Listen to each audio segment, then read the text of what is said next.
So our next panel then, using fire for hazard reduction, is about learning from the personal experience of the panelists in front of you here about using fire to reduce hazards and using it for other benefits as well, addressing concerns about safety, providing advice and inspiration for communities and indigenous governments who want to explore this practice of using fire to reduce hazards. In front of you here, we have a three-person panel, so I'll start on the left-hand side here, an introduction to Rodney Schmidt, Fire Chief at Tanna High Level, who I think a bunch of you were here yesterday afternoon for a really, really helpful presentation from Rodney. In the center, the Mayor of Fort Providence, Danny Bolio. Lovely to have you with us, Danny. And then we also have Firekeeper Joe Gilchrist here on the right-hand side. And Joe, you spoke to us a little bit about this yesterday, but I'll hand over to you to be our first speaker here now. Thanks. All right, good afternoon, everybody. Nice to be here again. Joe Gilchrist from Skeeterson Indian Reserve in British Columbia near Kamloops. I grew up using fire. We didn't have power, all that kind of stuff, so we used fire all year round. 58 now, so this is back in the 60s and early 70s. We used to be our job to go out and get firewood enough for the wintertime, so we'd spend the spring and the summer out playing and stuff outdoors. Of course, we didn't have internet and TV and all that kind of stuff, so we were outside doing things. And at the end of the day, when we come back for supper, we'd bring back firewood. Whether we're dragging a log or carrying it in our arms or on our back or whatever. And then we do that pretty much every day. And then we would, at the same time, as kids, we're cleaning the forest. We're taking all the fuel out, and we're bringing it to our house to burn for the wintertime. So that was one way, just a normal way of getting rid of the fuel around your community that was done over thousands of years. Another one that we did is when we walked, we were always told to break the branches off, as high as you could reach, and then just let it drop to the ground. You could pick it up later for firewood. And if you're riding a horse, same thing. You break it off so your horse doesn't get poked in the eye and you don't get scratched in the face, things like that. So, really simple things, and you can pick up the branches later. And at the same time, you're reducing the ladder fuels. The ladder fuels is what causes the fire to climb up into the tops of the trees, and so that's taken away from fire behavior. And then we did just burns. So I remember my grandfather doing burns for food that we pick out in the forest and land, and burns for hunting, for improving habitat for deer, elk, and moose. And as I grew up, I got into firefighting, and of course now I told you guys that I met Tom Lacey then, who was my boss, and he really believed in cultural burning. He wanted to learn more, and he had this idea in the late 1980s and 1990s and then 2000s about Indigenous use of fire and Indigenous stewarding the land and using fire as a tool and how it was done. Is way ahead of his time back then, because nobody wanted to hear what he was saying, but he was teaching us at the same time, that that fire was used on the land over thousands of years, and that Indigenous science was hands-on, and it was what the land needed. You look at how much water, whether you're in an arid area where there's not very much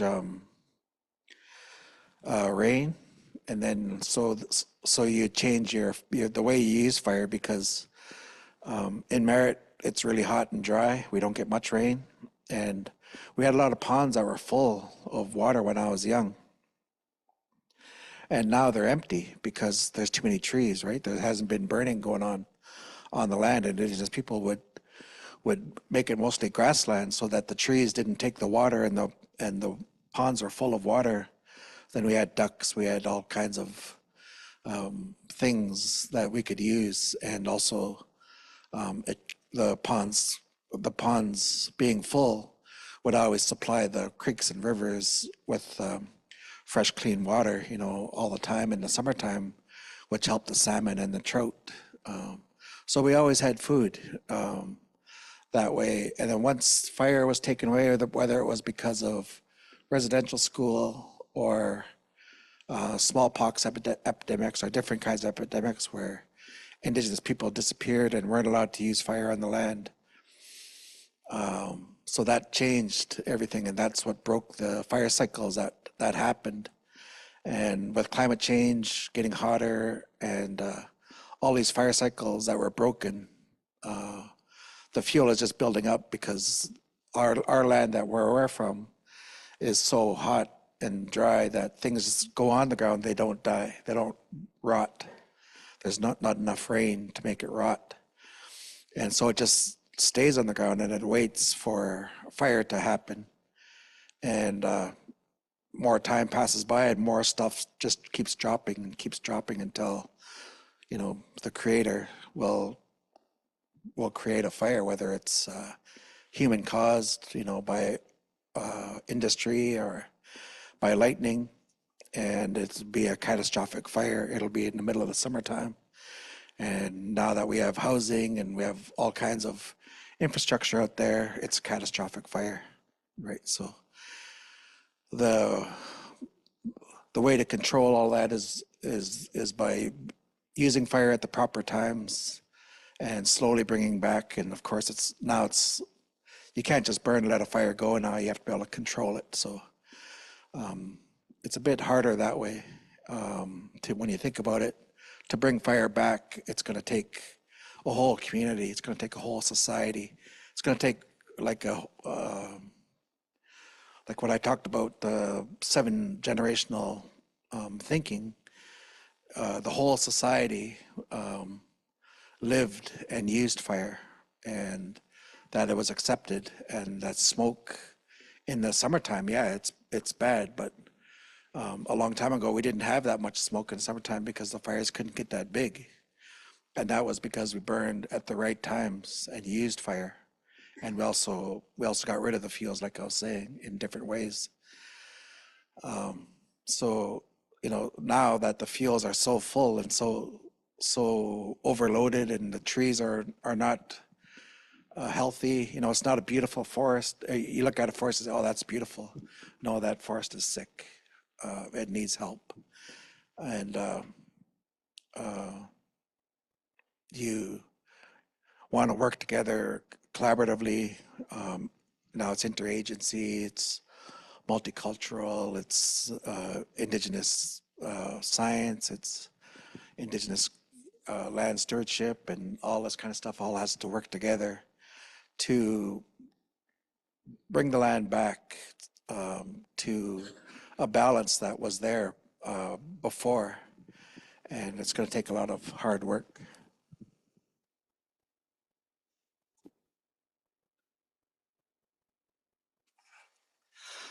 Good afternoon. My name is Danny Bolio. I am the mayor of Fort Providence for the time being. I've worked for ECC for, I think, fighting wildfire for 40 years. I retired 6 or 7 years ago. Anyways, I'm gonna just talk about, kind of bring off what Joy is talking about. When I was young, like 5, 6, 7 years old, we lived on the trap line. I was actually born in a cabin, and fire was nothing that ever feared our community or my parents or myself. I fought fire for 40 years. I never ever got scared of fire or ran from it. it was my job to control it, put it out, and so we did. So, anyways, when I was, I guess, 6, 7 years old, my brother is sitting over there. He was just a baby, so we had a camp, or winter camp and a spring camp that were on the island. There's a lot of goosegrass around it, and every spring, my father would let my brother and I burn it. It was a lot of fun. We burn all the grass, and he told us when to do it, and so we light it and we burned all the grass around the island, and some on the mainland, and across the river. And there was a prairie, a large prairie. They actually call it Jim's Prairie. It's named after my father. I don't know how they call it now. Maybe they changed the name. But it was only about 1 kilometer from the shore. We used to walk up there, the first part of May while there's still snow in the patches of snow in the bush, and the grass would be dry, and the bottom of the grass it's wet. And we used to just throw matches out, and my brother and myself and my father, we used to watch that fire just take off down this big prairie. Prairie is a problem. I am not too sure, but it was probably about 8 miles long, 5 or 6 miles wide, and my father never thought nothing of it, lighting it. And one of the reasons we did that is because there was a lot of buffalo in the area. It's called the Hook Lake area now, Slave River Lowlands. And when we burned these prairies in the winter time, when we need meat, there was always buffalo on that prairie because there's nice green grass there that grew all summer. And so that was a practice that we did in the springtime, and end of May or early June, we traveled back to Rush River, where I was born. There's about a population of 150 people there. But I had friends of my dad and my uncles that trapped along the river, and we could see when we leave our camp, we get to the first outcrop of a rock along the river, and you see where the fire stopped that we lit. And then you go down the river about 10 miles or so. Henry King had a chop land there, and the grass gets green because he lit it, burned it. Go another 10 miles. Ray Beck had a registered line. Actually, Arthur Beck's father, I think he's in the crowd here somewhere. You'll see where probably Arthur lit some of those. I don't know. But so you could see there's green patches all down the river. And that's what you call good fire. There's 2 reasons for it. One of the reasons is protects your camp from a forest fire during the summer, because that nice green grass is not going to burn. And also wildlife. We have moose, buffalo that live on the grass, so we don't have to go as far to hunt for food. Because back in those days, I'm talking about mid-50s to beginning of the 1960s, so that's a long time ago. And we only have dog team for transportation and boats during the summer. First time I seen that truck, it was in 1962 in Fort Res when we moved there for school. But that, I just thought I'll bring that as kind of a ring off what Joe was talking about, how Aboriginal people use fire. They used it to restore life on the land, feed animals, and feed yourself. I'll just, so I don't forget here, I just make a few little notes here. So I was listening to the presentation done by Brent yesterday, and I was talking to him earlier because I had a PowerPoint presentation put together about traditional knowledge and the history of fire a long time ago. But I never thought of bringing it in here and using it. But what in the firefighting did not start till after the Second World War, after 1945, and up here nobody fought fire until in the 50s. Before that, fire burned. 1943, I wasn't born yet, by the way. But my mother told me I think she said she was about 8 years old. And talking about reburns, we had a cabin, my grandfather had a cabin, and the fire was coming through a large stand of black spruce. And there was a village, Drat River, about 50 people lived there. And no one thought nothing of it. My mom said, we all got water pails and we started soaking down the house. Just hauling water, throwing around the house, up in the eaves of the house where fire could go up. And I don't know, a couple of days of that, and the fire got there, and that little village was so wet down by water pails, the fire went by, and it just kept going down to up the river to where Raybeck and Henry King's trap line is. I don't know how far it went.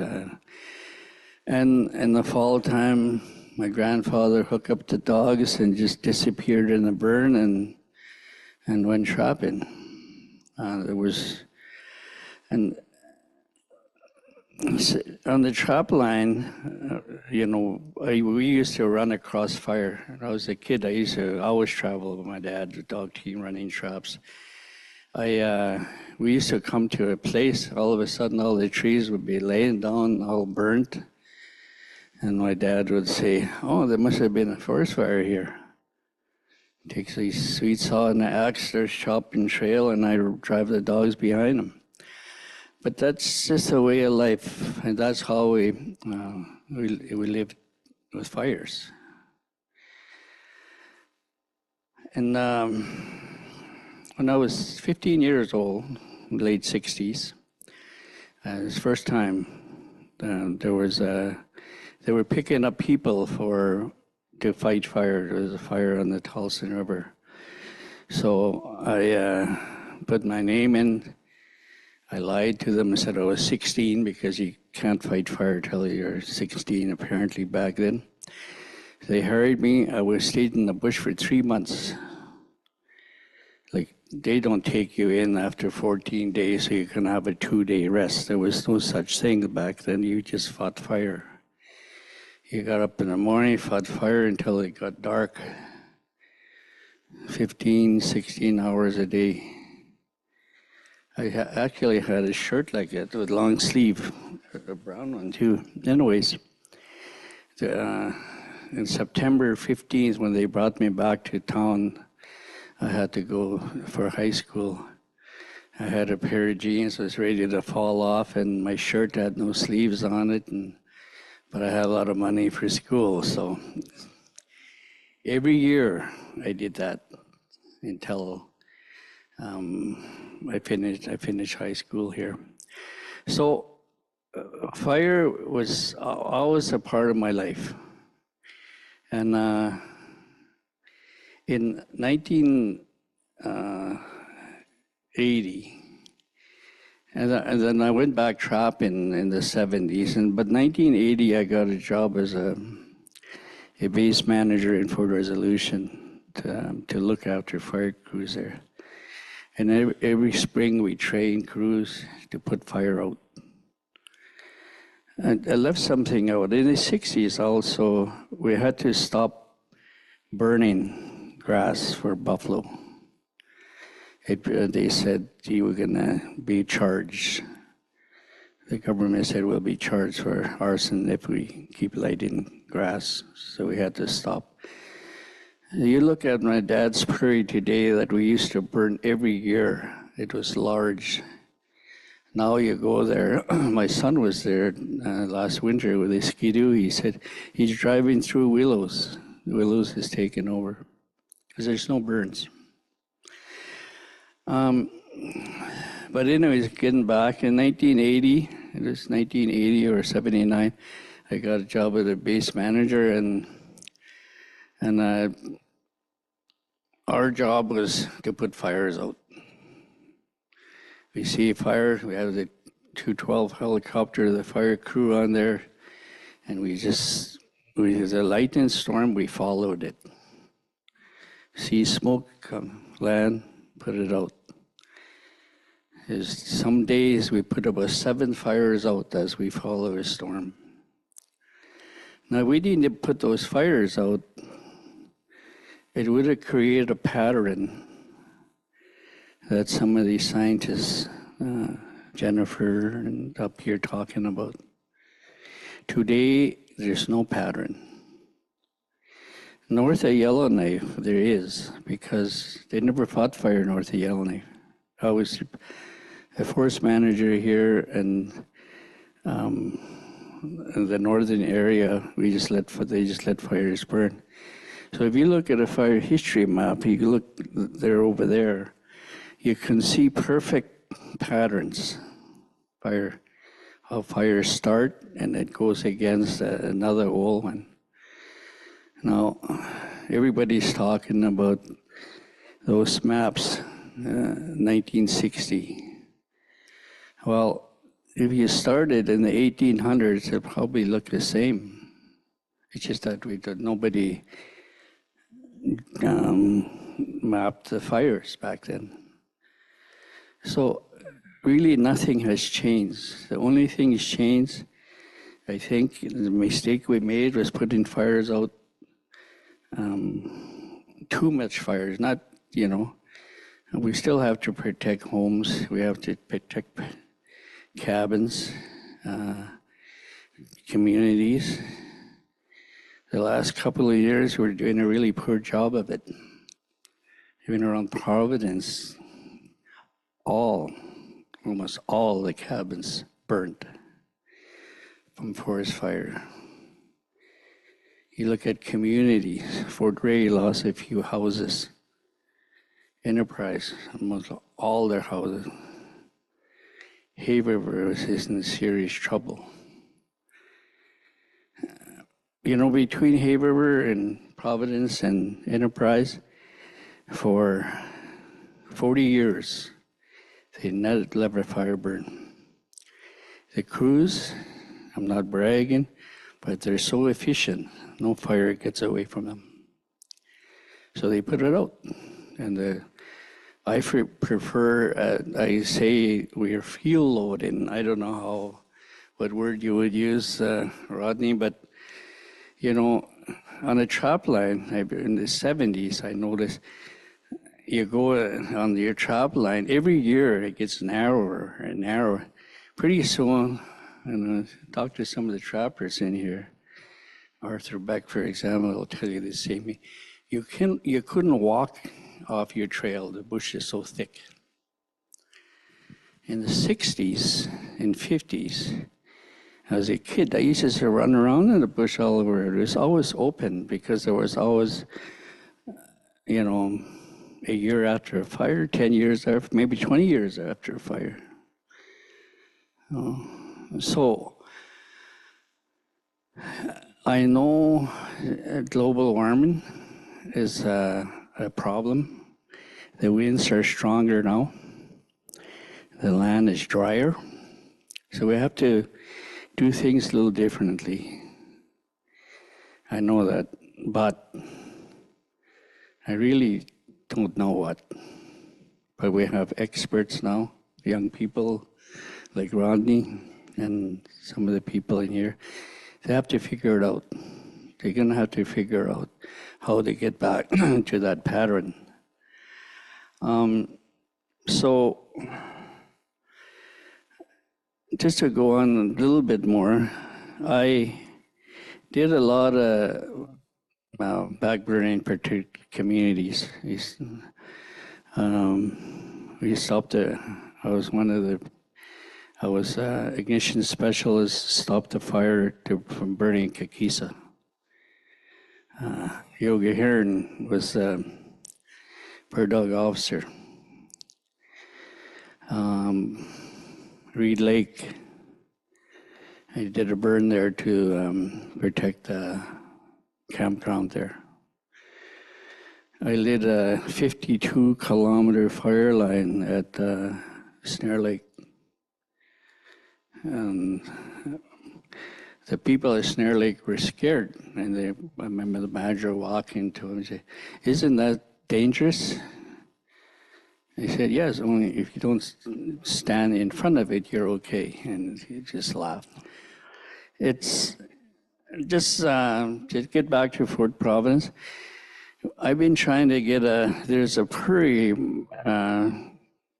back at Fort Providence called Mission Prairie that covers about 2 kilometers from town, and it covers all the north side of Fort Providence. And Fort Providence is in the area where there's 40 kilometers of green trees and prairies. And then to the east, there's about 20 kilometers of green trees. Now, we're in an area with one road out. So for 5 years now, since I became a mayor, I was trying to get them to burn that prairie so we'll have some more protection. And there's a fine window when you're burning grass. The window normally is first week in May, up here. Down south, you're probably in April. But this year, we said, "Oh, we're going to do it, they're going to do it." And I was just informed the other day that they're not going to have helicopters on, they're not going to have crews on, we're not going to do it until next year. I hope that prairie don't burn this summer and threaten the town, because we have the expertise to do it, and the opportunity window is 2 weeks. We just have to set a weather station up, and most of the scientists under in here know if once the drought code goes over 300, you're going to have forest fire. You keep it around that, you could burn grass and it wouldn't burn the bush. But that happens in the first week of May. So we're not doing it. I heard some from ENR stand up here and says, if the community wants to do some prescribed burning, we're right with you. Oh, come on, we have another week. So anyways, I think I'm going to answer questions later, but Rodney, you want to ring off that and see? Sure. I don't know how much time we have left. 20 minutes, okay, we're good. So I also appreciate being called the young guy, because I'm finally up on a panel where I'm the young guy, so that's great. Yeah, so I've been in the fire service for 36 years, all in high level. So I started when I was an 18-year-old kid, really, and so do the math. But and we're a fire department that burns every year. We do what we call in Alberta hazard reduction burning, which is grass areas throughout the community every year. So it's varied from year to year. Some years, it's a hectare here and a hectare there, but other years we do larger amounts depending on what what we have manpower for, and two, what we have time for. And a lot of the time it's dictated by weather. So if we get a really wet spring, then obviously we're not burning as much. So obviously, the only white guy up here, so it's not a traditional burn or indigenous burn, because I'm not very indigenous, but maybe, it's pretty traditional if we've been doing it every year for 40 years. So,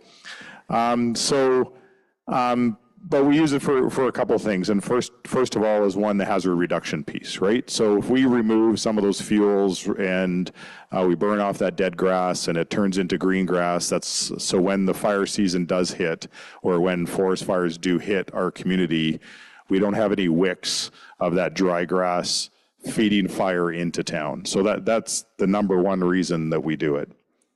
But the other reason we do it is training. And there's two facets to the training piece that we use it for. One, we always make it as part of our wildland curriculum. So we start our wildland curriculum review with our firefighters every April, and we go through our own modules of our own training with our crews. It's a review every year, and we go through trucks and pumps and how to set up water sources, and then we end it with some burns. So they can actually take what they've learned and practically apply it as part of that exercise. And if we run a formal certification wildland program, we do that every couple of years. We also incorporate burning into that. But the other piece, and which is to me just as important, is we always involve Alberta Wildfire in our HR burns, and because we have the fire base in high level. So we always plan those burns with them, and it's the same thing you can do here with your ECC staff. This is the chance to shake hands before the incident and get to know your crews and train together with them and make sure fittings work together, and make sure we can hook to each other's stuff, and we can understand how their pumps work and our pumps work, and they know what our Wajax bags are like and what theirs are, because they're probably different. We have some pumps that are the Wajax pumps that are made by a different manufacturer, not Wajax. And this a couple of years ago, one of our forester guys put it on, and he grabbed the pump, and he's spraying the pump, and the water is going behind him because the nozzle was facing the different direction, because he didn't know how to run our Wajax bags, because they work different, and it looked like the nozzle went that way, but it was actually shooting behind him. We laughed at him for a little bit as he's shooting water behind his back, but those are the chances to shake the hands before we have the big fire, and then understand each other's gear, and then actually work together as part of a team. So those are the big things that we use our hazard reduction burns for. Reduces hazard, but it really is about relationship building with our other team. And we also do it on our First Nations communities next door to us in Bushy River, the Nenita First Nation. We work with them and Wildfire to do burns in their community as well. Usually on their invite, and we assist them. We bring our apparatus over. We are their first response agency, so we go over and do that right in their community as well, and help them. And it just reduces the amount of grass fires we have to respond to early in the spring. And we're starting that process like right now. We have one coming up this weekend. So that's how we use it from our perspective. Thank you very much to our panel. Time for some questions against all the odds. What does anybody want to ask any of these three about prescribed burns and any other types of hazard reduction burning? I'll come down here to the front. Hi, I'm Alana, and I just wanted to touch base on how you were talking about the WFX fit test. In your opinion, is that just gatekeeping? because you were saying there are some members, and I've seen this before, some older members who can't meet those requirements, but have years of experience and so much knowledge, traditional knowledge and fire behavior, and a variety of different things throughout their time of fighting fires.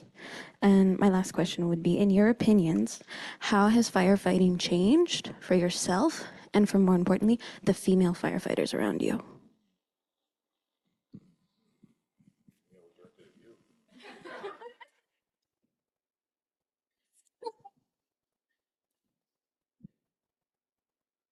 Well, when I moved to Port Providence in 2011, and we had fire crews. They were all guys, around my age. They were a good fire crew, but we used to train. I mean, now that I found out how old Rodney is, he probably remembers that we were told not to run when you're on the fire. You just walk, and so we had people in Fort Res. I had a guy in my crew who was 65 years old, best firefighter on the crew, but he didn't have to run. You just walk. But and he finally retired when he was close to 70. But the thing, we got rid of all the good firefighters, and even some that are still young, they're in their 40s, but they just couldn't make that time, so they were let go. And I didn't agree with that, but that's the system they use. Well, I think the system is okay. You let them do it. Let the young people run and make that time, but you should train them. We need maybe some couple of those old firefighters like Rodney, and they could train firefighters how to handle a pump, so they don't spray water behind their back, or how to lay hose, how to put out ground fire so it doesn't start again. They need to know that.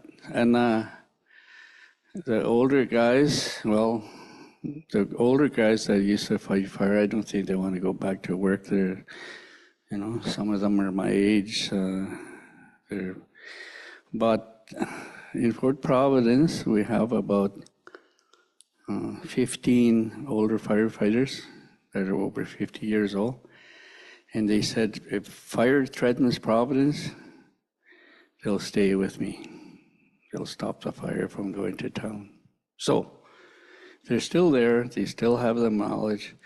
And I hope ECC can look at some of those guys and use them for training young guys. I don't know if I'm answering your question, but anyways, yeah. Okay. Yeah, go ahead.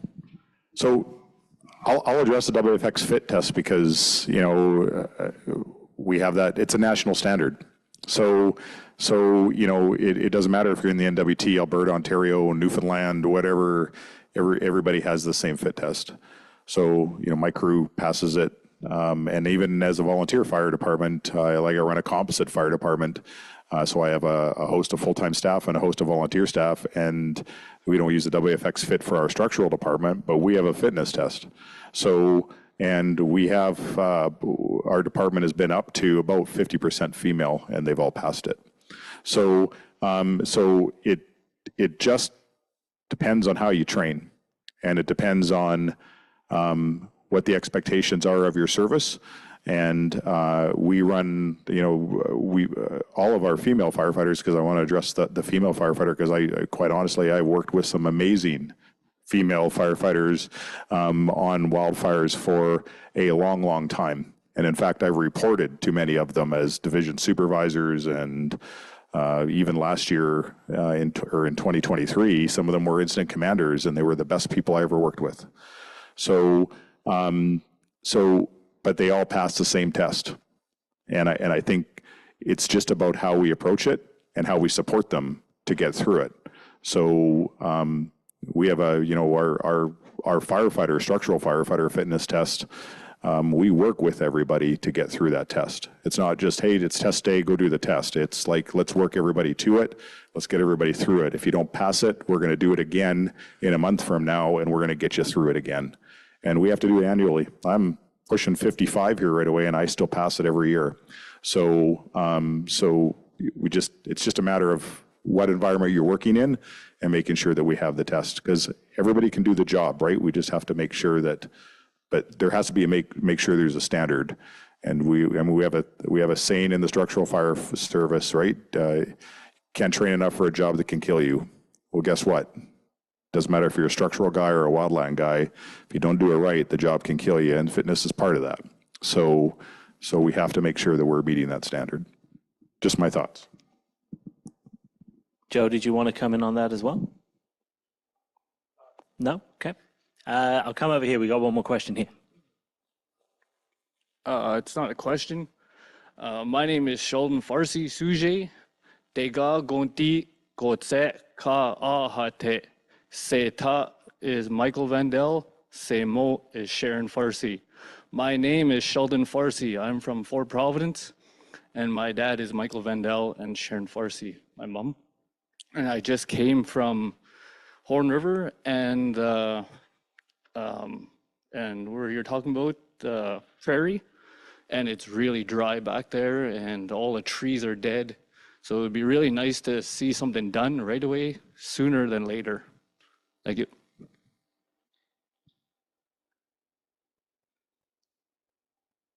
Question over here on the far side.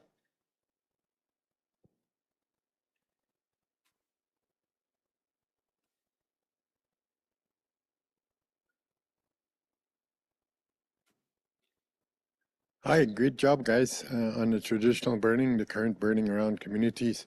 I would just like to answer the young lady's question there. Like I say, I was a dinosaur with Parks Canada and ECC and whoever else. I always encouraged females to come into the fold, whether they be firefighters, crew leaders, or whatever, and I really worked with them really hard. And I found that women are harder workers than men because they have a higher achievement level because they are women. And people, you know, I'm blunt, people shit on them all the time on the fire line. It's a male-dominated occupation. And Northwest Territories, when I went over to Air Attack, we promoted the women, and we had the first, it's not about being Aboriginal or non-Aboriginal, but we had the first 2 Aboriginal ladies in Canada nationally certified who went a bit further to be internationally certified.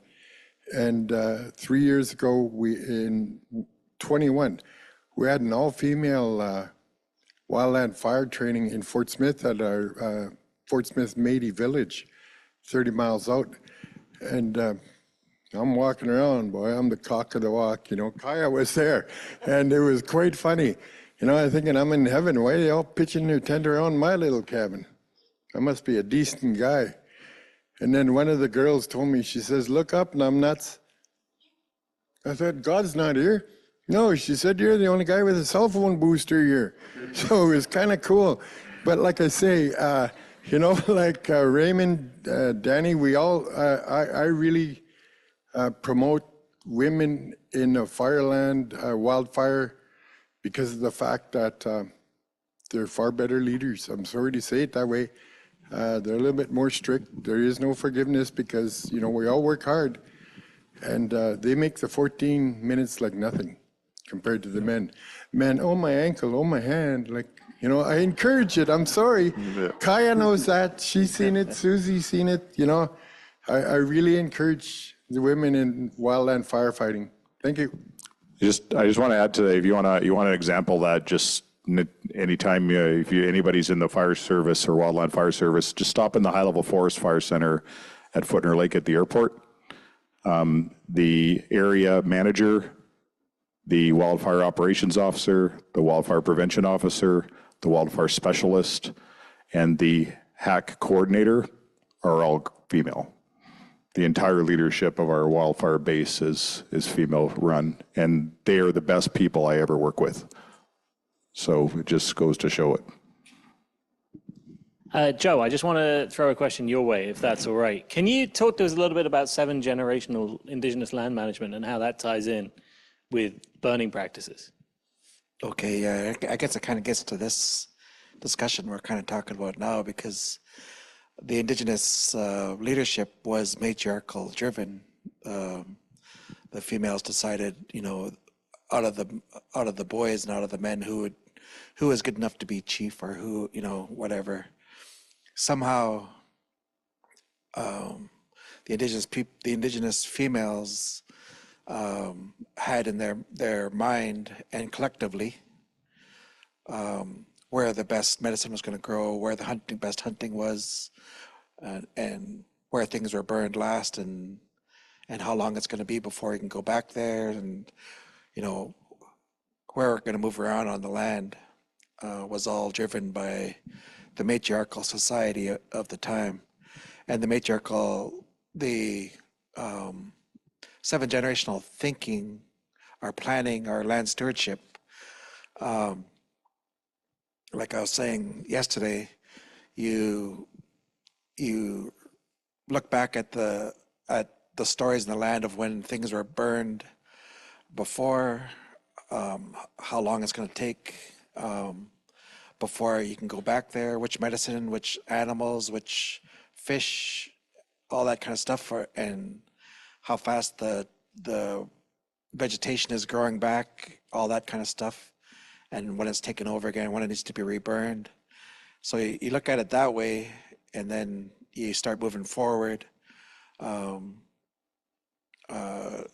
into your time that you're at. You're bringing all these stories of the land with you as you go through, remembering their history, and then applying it right now as you move through the land, and where the medicine is good now, where the water is good, where the ducks and the geese and animals that you hunt and fish, where they are now, and where they're going to go to, because you've just finished burning some of this other land that needed to be burned.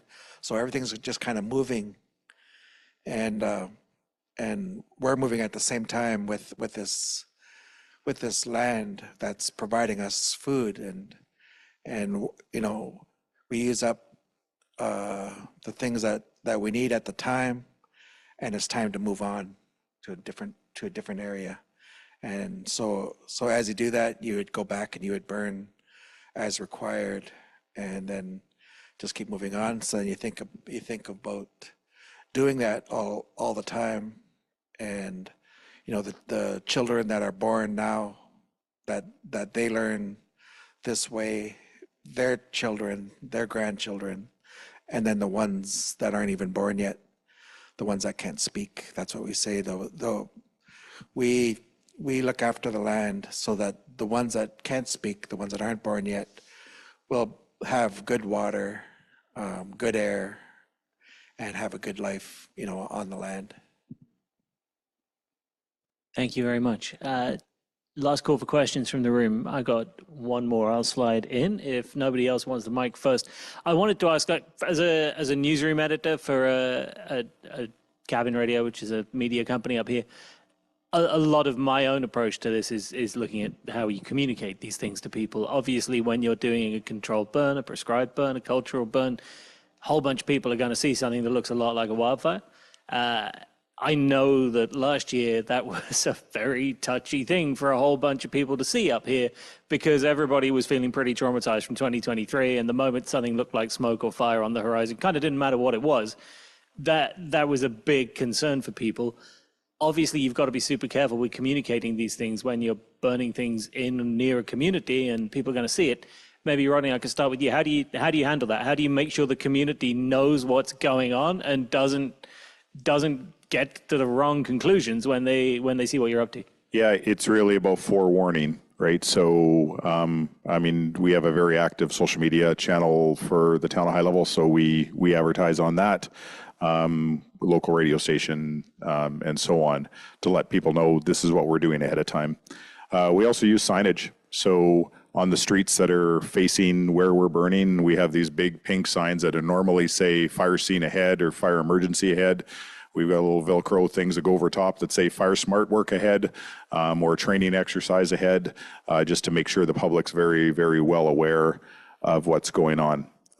Little funny anecdote though, don't forget to take the training piece off of the sign when you're done, because I had that happen about 15 years ago.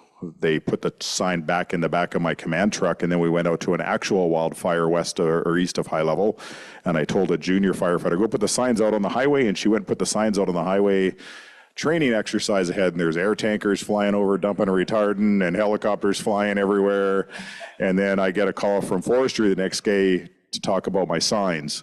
So they got in themselves a little bit of trouble. So, but yeah, it's really, really important to communicate that out, and especially after a busy fire season. I mean, my public is in the high level areas. It's our major fire was 6 years ago, but we've had wildfires almost every year since then. So they're still sketchy about smoke in the air. So communication's hugely important. Danny, we got about 30 seconds left. Did you want to come in on that? Yeah, Mission Prairie that we're talking about burning, it's only 3 kilometers from the community. There's a fire break between the community and that prairie, and also that we fire smarted the whole community. So we have a couple of breaks before, and we have to, of course, we have to reassure people because of what happened a couple of years ago. People are really scared. You sure that's gonna work? No, I'm not sure. I mean, I'm pretty sure, but you know, things can go south. But we have air tankers, we have fire crews, we have helicopters with buckets, and it's just grass burning. We have to convince people, and it's something in the future that we'll need to do that. And then we have to do it every year. And when I was in Fort Resolution, we burned Hook Lake prairies for 5 years. 5 years in a row, same prairies. I think it's about 40 miles, so, close to 70 kilometers of prairies and 30 miles the other way. And we just burned the whole thing, and it worked, but we were far from the community. We never lost a fire. It always worked. So I'm confident this is going to work. But things can go south. I mean, every fire guy knows that, But I think we have the expertise to stop the fire, and I'm gonna ask Rodney to come up next year to do it with us. So, anyways, yeah, and I never said nothing about the crews, the women crews. But I worked with a crew from Sikichik. They were all women. I don't know if Yogi remembers them. They called themselves Sikichik crew. They wrote it in a way they call themselves chicks, but they were the best fire crew around. And they were all girls, young girls, and they knew what they were doing, and no problem. I run sled dogs. I have 40 dogs. I race. Every dog handler I had, it was a woman, all girl. I had guys, but they were too lazy, so. Danny, we'll leave it there. Please give a huge round of applause to Joe, Danny, and to Rodney as well. Thank you to those guys.